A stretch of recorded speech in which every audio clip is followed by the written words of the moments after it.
Hi hello నమస్తే. మనం సూర్య dynasty గురించి మాట్లాడుకుంటున్నాం కదా. సో లాస్ట్ క్లాస్లో సూర్య డైనాసిటీ ఏంటి అండ్ షేర్షా సూర్య డెవలప్మెంట్స్ అవన్నీ మాట్లాడుకున్నాం కదా. సెంట్రల్ గవర్నమెంట్ డిపార్ట్మెంట్స్ అలాగే ఈ 6 దివాన్స్ అంటారు వీటిని అనుకున్నాం. 47 ప్రొవిన్సెస్ని ఎలా స్ప్లిట్ చేశారు ఇవన్నీ మాట్లాడుకున్నాం కదా లాస్ట్ క్లాస్లో. సో ఈ క్లాస్ వచ్చి దాని కంటిన్యూయేషన్. సో ఈ క్లాస్లో మనం రెవెన్యూ అండ్ ల్యాండ్ రిఫార్మ్స్ దగ్గర నుంచి చూద్దాం. రెవెన్యూ అండ్ ల్యాండ్ రిఫార్మ్స్ అంటే దీన్ని రయత్వారీ సిస్టమ్ అని కూడా అంటారమ్మా. ఓకే, రయత్వారీ సిస్టమ్ అని కూడా అంటారనమాట. ఈ షేర్షా సూరి ఏంటంటే ఇతనికి ల్యాండ్స్ ఈ వ్యవసాయం అంటే చాలా ఇంట్రెస్ట్ ఎక్కువ అండ్ అలాగే దీన్ని వారసత్వంగా వచ్చింది అన్నట్టు భావిస్తారనమాట ఆయన.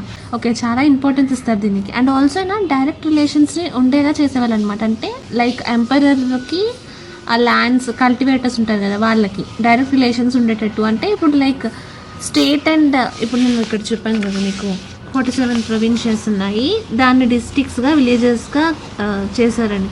సో విలేజెస్లో పండే ల్యాండ్ ఈ స్టేట్ వాళ్ళకి వీళ్ళిద్దరికి కమ్యూనికేషన్ ఉండేలా చేసేవాళ్ళు అనమాట. ఈ ల్యాండ్ మెజర్మెంట్స్ కూడా ఎట్లా ఉండేవంటే ఒక కొలత అనేది ఎగ్జాక్ట్ యూనిక్ మెజర్మెంట్స్ అనేవి ఉండేవి అనమాట. స్టాండర్డ్గా ఉండేవి. ఒక రోప్తో చేసేవారనమాట. దాన్ని జారిబ్ అని అంటారు ఆ రోప్ని.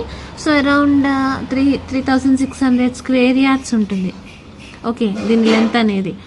సో దాంతో మెజర్ చేసేవాళ్ళు అనమాట. వీళ్ళు అలాగే కల్టివేట్ చేస్తున్న ల్యాండ్ని సర్వే చేసి మరి సపరేట్ చేసేవారు అనమాట. మంచిగా పండేది ఏది, యావరేజ్గా పండేది ఏది, వేస్టేజ్ ఇదంతా పండదు అలా అంటారు కదా. దాన్ని ఏదో అంటారు తెలుగులో, పండని భూమిని పోడు భూమి అంటారు. ఎవరికైనా గుర్తుంటే కమెంట్ చేయండి. అండ్ ట్యాక్సేషన్ విషయానికి వస్తే ఎలా అంటే వీళ్ళు స్ట్రిక్ట్గా ఫాలో అవుతారు మా ట్యాక్స్ని. పండించిన పంట ఉంటుంది కదా, ఆ పంటలో 1/3 పార్ట్ని వీళ్ళకి ఆ అమౌంట్ని వీళ్ళకి పే చేయాల్సి ఉంటుంది అనమాట. ఓకే, సో అది క్యాష్ రూపాన వీళ్ళకి పే చేయాల్సి ఉంటుంది. చాలా స్ట్రిక్ట్గా ఫాలో అవుతారు. అండ్ లీగల్ డాక్యుమెంట్ విషయానికి వస్తే వీళ్ళకి పట్టా అనేది ఉంటుంది ఫార్మర్స్ పేరు మీద. ఎవరైతే పండిస్తున్నారో ఆ ఏరియాని అంటే వీళ్ళకి పక్కాగా పట్టాలు ఉండాలి, పట్టా పాస్బుక్ ఉండాలి అన్నట్టు అనమాట వీళ్ళది.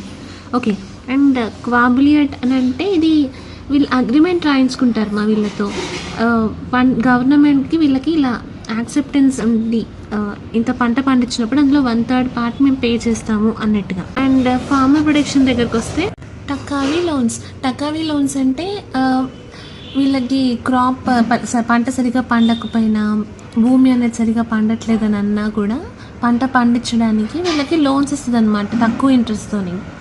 ఓకే, సో అలా లోన్స్ ఇచ్చినప్పుడు ఇతను ఎలా ఆర్డర్ చేస్తారంటే ఇప్పుడు ఇచ్చే రెవెన్యూ వాళ్ళు ఉంటారు కదా, సో వాళ్ళతో ఏంటంటే చాలా పీస్గా లైక్ ఇచ్చేటప్పుడు కొంచెం పీస్ఫుల్గా ఇవ్వండి, కొంచెం ఏమంటారు కైండ్నెస్తో ఇవ్వమని చెప్తాడనమాట. డ్యూరింగ్ ఇప్పుడు పంట ఎంత పండించవచ్చు ఆ అంచనా వేసుకొని ఆ లోన్ వీళ్ళు తీసుకునేటప్పుడు.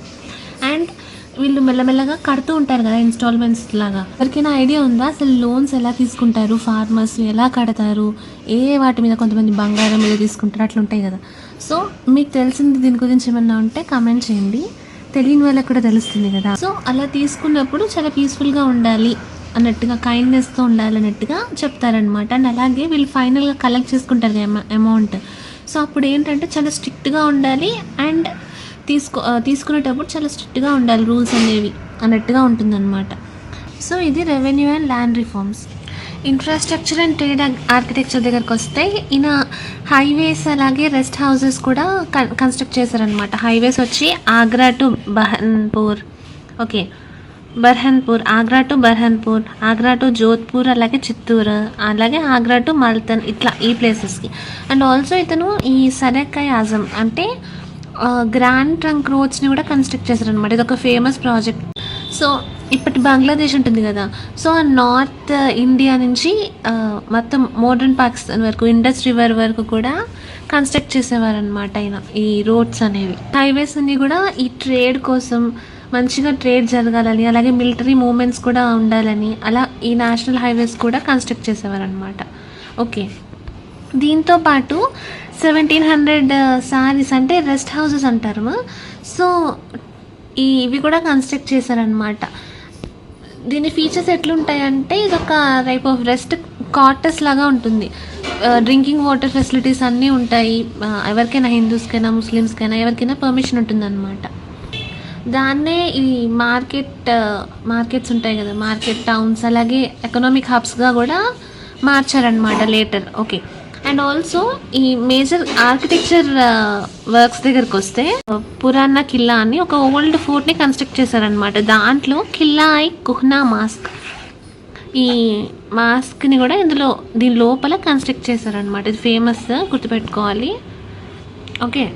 అండ్ ఆల్సో ఇతను ఈ రోహతాస్ ఫోర్ట్ని ఈ జలం రివర్ ఉంటుంది కదా, ఈ జలం రివర్ ఒడ్డున దీని దగ్గరలో ఈ ఫోర్ట్ని కూడా కన్స్ట్రక్ట్ చేశారనమాట. సో ఇది మోడర్న్ పాకిస్తాన్లో ఉంది. So police, currency and judicial system దగ్గరకు వస్తే లా అండ్ ఆర్డర్స్ ఇక్కడ చాలా స్ట్రిక్ట్గా ఉండేవన్నమాట. అండ్ ఎలా అంటే ఇప్పుడు విలేజ్లో ఏదైనా గొడవ ఏంటంటే విలేజ్ హెడ్ చూసుకునేవారు అనమాట. ముగదం అని అంటారు వాళ్ళని వీళ్ళ లాంగ్వేజ్లో. లైక్ ఇప్పుడు ఊళ్ళో పెద్ద మనుషులు అంటాం కదా, సో అట్లా అనమాట. ఏదైనా దొంగతనం, మర్డర్, ఏదైనా క్రైమ్ జరిగింది అని అంటే వాళ్ళే చూసుకోవాలి మోస్ట్లీ అన్నట్టుగా. ఒకవేళ వాళ్ళ వల్ల అవ్వదు అని అంటే వాళ్ళు కంపెన్సేట్ చేయాల్సి ఉంటుంది అనమాట. అండ్ ఆల్సో వాళ్ళ పైన పోలీసులు ఉంటారు కదా, వాళ్ళ హెడ్, విలేజ్ పోలీస్ అలా. సో అలా స్టెప్ బై స్టెప్ పోలీస్ వల్ల కూడా కాలేదంటే వాళ్ళ హెడ్స్ అట్లా చూడాల్సి ఉంటుంది అనమాట. సో ఒకదానికొకటి ఇంటర్లింక్ ఉంటుంది అనమాట, ఒక్క పోస్ట్ నుంచి ఇంకొక పోస్ట్కి. సో ఇలా సపరేట్ చేయడం వల్ల ఏంటంటే తొందరగా ప్రాబ్లమ్ సాల్వ్ అవుతాయి. అండ్ ఆల్సో ఎక్కువగా చాలామంది ఇబ్బంది పడకుండా ఉంటారు అని ఈయన కాన్సెప్ట్. అండ్ ఇక్కడ పోస్ట్ ఆఫీసెస్ని సెంట్రల్ సూపర్వైజర్స్ ఉంటారు కదా, వాళ్ళు మేనేజ్ చేసేవాళ్ళు అనమాట. దాన్ని ఇలా అంటారనమాట, మా దరోగా దాక్ చౌకీ అని అంటారు వాళ్ళ లాంగ్వేజ్లో. మనకి ఇవి అర్థం కావు. సో సింపుల్గా దాక్ చౌకీ సిస్టమ్ అని కూడా అనొచ్చు. సో పోస్ట్ ఆఫీసెస్ అన్నీ కూడా వీళ్ళు ఈ సూపర్వైజ్ చేసేవాళ్ళు అనమాట. వీళ్ళకి అలాగే హార్స్ రైడర్స్ ఉండేవాళ్ళు. ఏమన్నా మెసేజెస్ని పాస్ చేయాలి ఓవర్ నైట్లో, చాలా దూరం వరకు, ఇప్పుడు ఇక్కడ నుంచి వేరే ప్లేస్కి మెసేజ్ పాస్ చేయాలి ఏదన్నా అంటే, అప్పట్లో ఫోన్లు అవి ఉండేవి కాదు కదా. సో ఈ హార్స్ రైడర్స్ చాలా ఫాస్ట్గా హండ్రెడ్స్ ఆఫ్ మైల్స్ ట్రావెల్ చేసి వెళ్ళి మెసేజ్ పాస్ చేసేవారు అనమాట. ఇలా అన్నారు కింగ్, లేకపోతే ఆర్డర్ ఉండింది అట్లా అనమాట. ఓకే. కరెన్సీ సిస్టమ్ దగ్గరకు వస్తే ఎలా అంటే పాత కరెన్సీ అంతా తీసేశారనమాట ఇతను.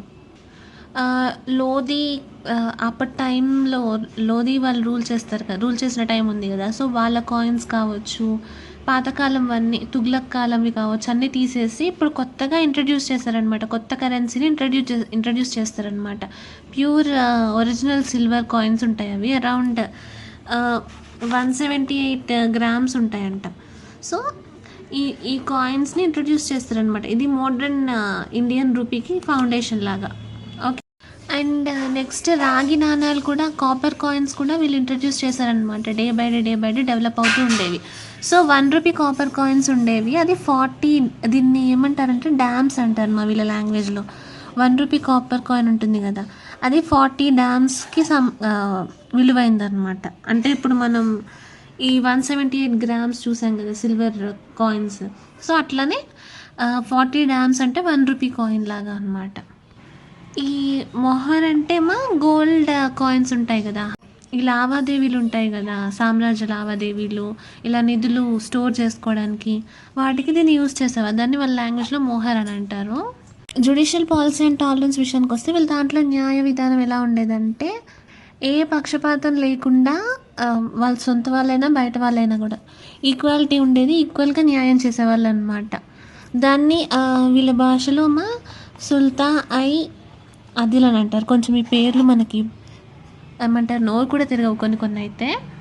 ఇతను స్పెషలైజ్డ్ క్వాజీస్, మున్సిఫ్స్ ఇవన్నీ కూడా స్పెషలైజ్డ్ ఇవి తీసుకొస్తారనమాట ఈ అడ్మినిస్ట్రేషన్లోకి. అండ్ పనిష్మెంట్స్ కూడా చాలా సివియర్గా ఉంటాయి. లైక్ ఇప్పుడు ప్రజల ముందు కొరడాలతో కొట్టడం కావచ్చు, బాడీని ఏమంటారు బాగా కుళ్ళపరచడం కావచ్చు, అట్లా అనమాట. చాలా చాలా భయంకరంగా ఉంటాయి అన్నమాట వీళ్ళ పనిష్మెంట్స్ అనేవి.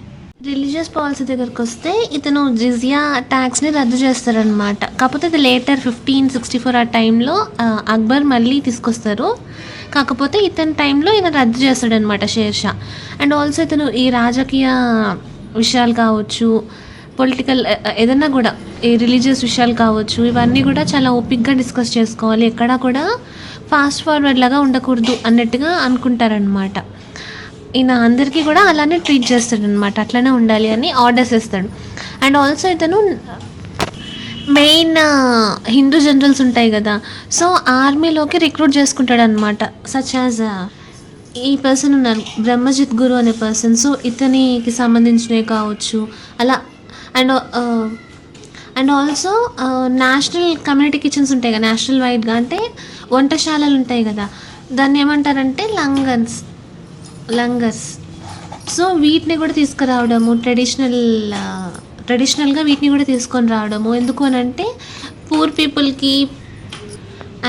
పీపుల్ ట్రావెల్ చేస్తుంటారు కదా, సో వాళ్ళ కోసం కావచ్చు, లైక్ రిలీజియస్గా కానీ గుళ్ళకి మసీద్లకు అట్లా ట్రావెల్ చేస్తుంటారు కదా, సో వాళ్ళకి కావచ్చు, వాళ్ళందరికీ ఫ్రీ మీల్స్ కోసమని ఈ కమ్యూనిటీ కిచెన్స్ అనేవి క్రియేట్ చేస్తారనమాట. దాన్నే లంగర్స్ అని కూడా అంటారు. అండ్ లిటరేచర్ విషయానికి వస్తే ఇతను ఈ పోయెట్ ఉంటారు కదా, iconic sufi poet completed his masterpiece epic. Okay, literature విషయానికి వస్తే ఈ పర్సన్ మాలిక్ మహమ్మద్ జైసీ అని ఉంటారు. సో ఇతని ఎపిక్ పోయెట్ ఏంటి అంటే పద్మావత్, హిందీలో రాస్తారనమాట. అరౌండ్ 1540 షేర్ షా ఆ టైంలోనే హిందీలో రాస్తారు. ఈ లిటరేచర్ చాలా ఫేమస్ అనమాట, పద్మావత్ అప్పట్లో. సో జ్యుడిషియల్ పాలసీ చూసాము, రూపీస్, ఈ రాగి నాణాలు, బంగారు నాణాలు అప్పట్లో ఎలా ఉండేవి అవన్నీ కూడా చూసాం కదా. అండ్ ఆల్సో మనం ఇక్కడ రోడ్స్, హైవేస్ ఎలా కన్స్ట్రక్ట్ చేశారనేది మాట్లాడుకున్నాం. అగ్రికల్చర్ గురించి, అగ్రికల్చరల్ వర్క్, ఆర్కిటెక్చర్ కొత్తవి, పురాణ కిల్లా అట్లాంటివి. అండ్ ఆల్సో ఫార్మర్స్కి ఇచ్చే ఇంపార్టెన్స్, లీగల్ డాక్యుమెంట్స్, ట్యాక్సేషన్ అవన్నీ మాట్లాడుకున్నాం కదా.